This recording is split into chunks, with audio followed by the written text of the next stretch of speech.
Hello bachon, let's read this question. So the question says in a right triangle ABC, right angled at B, D is a point on hypotenuse such that BD is perpendicular to AC. तो एक right angle triangle दिया हुआ है ABC और उसका जो right angle है वो angle B पे है और वहां से एक लाइन ड्रॉ किया गया hypotenuse AC पे और उस पॉइंट को नाम दिया गया D।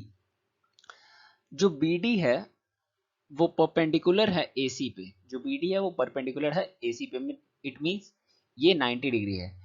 If DP is perpendicular on AB, जो DP है वो AP पे परपेंडिकुलर है और जो DQ है वो BC पे परपेंडिकुलर है। तो हमें प्रूफ करना है कि DQ square is equals to DP into QC और दूसरा प्रूफ करना है कि DP square is equals to DQ into AP। तो इस क्वेश्चन को करने के लिए सबसे पहले इस क्वेश्चन का हम की कॉन्सेप्ट जान लेते हैं। इस क्वेश्चन का जो की कॉन्सेप्ट है, की कॉन्सेप्ट ये है, if a perpendicular is drawn, if a perpendicular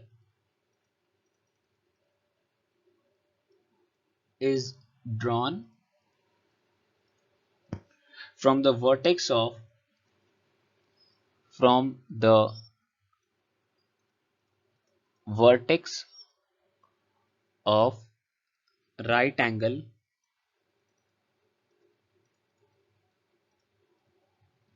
of a right triangle of a right triangle to the hypotenuse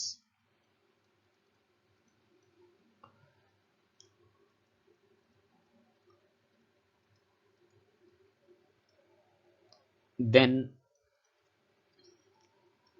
triangle on both sides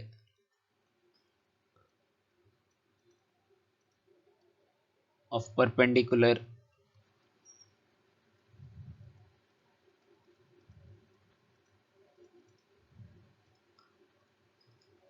are similar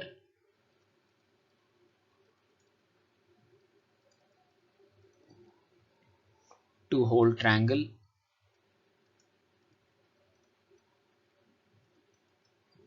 and also to each other and also to each other। तो की concept कह रहा है कि अगर किसी right angle triangle में उसके राइट एंगल से आप हाइपोटेनस पे एक परपेंडिकुलर ड्रॉ करते हैं तो वो परपेंडिकुलर क्या करेगा, उस होल ट्रायंगल को दो मेन ट्रायंगल्स, दो छोटे छोटे ट्रायंगल्स में डिवाइड कर देगा। अब वो दोनों छोटे जो ट्रायंगल हैं वो दोनों आपस में तो सिमिलर होंगे ही, वो बड़े वाले होल ट्रायंगल जो प्रीवियस ट्रायंगल था, इनिशियल ट्रायंगल था, उससे भी सिमिलर होंगे। और इसी कॉन्सेप्ट का यूज हम इस क्वेश्चन में करने वाले हैं। फर्स्ट ऑफ ऑल हमें ये प्रूफ करना है, इट्स फन हमें ये प्रूफ करना है कि D Q square is equal to DP into Q C.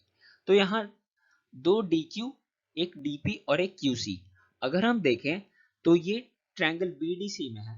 Triangle BDC को अगर हम देखें तो डी क्यू जो है वो परपेंडिकुलर बना हुआ है ना। Now here we can write using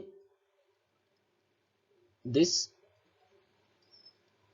in triangle BDC BDC।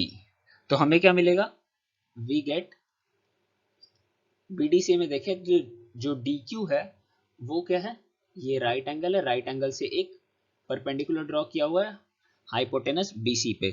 तो वहां से मिल जाएगा triangle CQD is similar to triangle DQB। और हम जानते हैं कि जब भी दो ट्रायंगल्स सिमिलर होते हैं, जब भी दो ट्रायंगल्स सिमिलर होते हैं तो उनके जो कोरिस्पॉन्डिंग साइड्स होते हैं वो क्या होते हैं, सिंपल रेशियो में होते हैं और इक्वल रेशियो में होते हैं, इक्वल रेशियो होता है। तो we can write C Q upon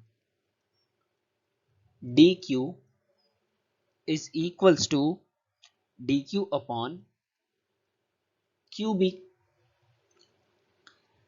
अब नाउ अब क्वाड्रिलेटरल बी क्यू डीपी को देखिए, बी क्यू डीपी को यहाँ सारे के सारे 90 डिग्री हैं, तो ये क्या है, एक रेक्टेंगल है। Now B Q D P is rectangle, और रेक्टेंगल में क्या होता है, अपोजिट साइड्स जो होते हैं वो इक्वल होते हैं, so we can write is rectangle,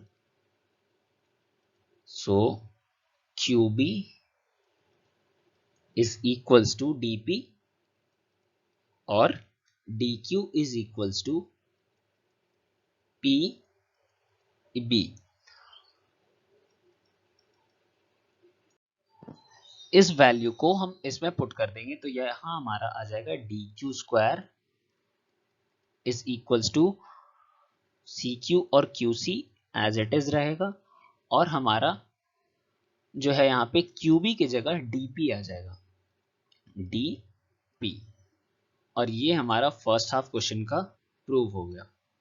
so we have proved our first half of the question, D Q square is equals to Q C into D P. हमने क्या किया, हमने अपनी प्रॉपर्टी को यूज किया, मेन कॉन्सेप्ट को, और वहां से हमें दो ट्रायंगल्स मिला, दोनों सिमिलर था, उनकी रेशियोज हमने निकाली, और हमें पता है ये एक रेक्टेंगल है, इसकी चारों जो वर्टिसेस है वो 90 डिग्री हैं, और रेक्टेंगल की अपोजिट साइड जो होती हैं वो इक्वल होती हैं। यहाँ से Q P is equals to D P and D Q is equals to P B. हमने इस वैल्यू को इसमें पुट करी रेशियो में, और क्रॉस मल्टीप्लीकेशन पे हमारा आंसर आ गया। Now moving to the second half of the question, अगर देखें तो सिमिलरली हम लोग अगर करें, सिमिलरली हमारा जो ट्रायंगल ए पी डी होगा वो किसके सिमिलर होगा, ट्रायंगल डी पी बी के सिमिलर होगा। और फिर इनका रेशियोज लिख सकते हैं, क्योंकि दो ट्रायंगल सिमिलर होते हैं तो उनके जो कॉरेस्पॉन्डिंग साइड्स का रेशियो होता है वो क्या होता है, सेम होता है। तो यहां से हम लिख सकते हैं A P upon D P is equals to P D upon P B. यहां से डी पी स्क्वायर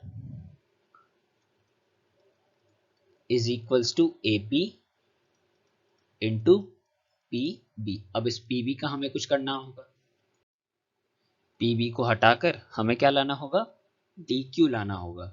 और हमने देखा है कि पी बी क्यू डी क्या है, एक रेक्टेंगल है, तो हम इजीली लिख सकते हैं उसे, D P square is equals to A P into D Q, क्योंकि जो डी क्यू है वो किसके इक्वल है, पी बी के।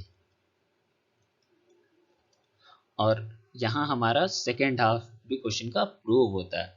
सो we have prove the second half of the question also. हमने क्या किया, वही कॉन्सेप्ट का यूज किया और एपीडी को सिमिलर कर दिया डीपीबी के, उनके कोरस्पॉन्डिंग साइड्स का रेशियो निकाला और उन्हें क्रॉस मल्टीप्लिकेशन किया, और पीबी को हमने रिप्लेस कर दिया डी क्यू से, क्योंकि हमारा पी बी क्यू डी जो था वो एक रेक्टेंगल था। So I hope you understood it well. Thank you, best of luck.